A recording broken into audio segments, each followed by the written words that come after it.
ginagawa mo dito? Ako, awa-awa na ako kay Ruby. Huwag mo na kami intindihin. Okay na kami. Gusto ko sanang tama yung mga pagkakamali ko.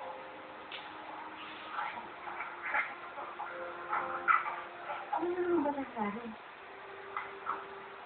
Sinubukan niya kasi humingi ng tawad kay Maribel kagabi. Oh, di ba sila nila Alejandro magkasama kagabi?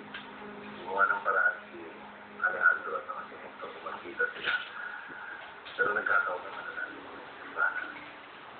O ano nangyari? Bili boy. Binalanyanan naman ang anak ko. Bili. Sinaktan ba si Ruby?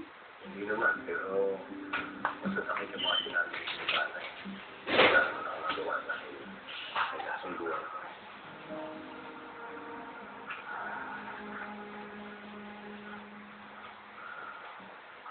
Ma'am?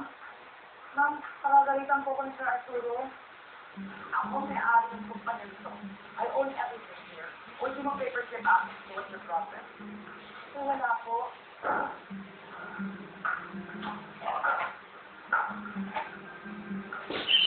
Alam mo, alam ko na ngayon. Uy, doon ka lang tumupo. Pero kung ipaglalaban natin si Ruby, baka mamaya ibalik na yung Silvana ka.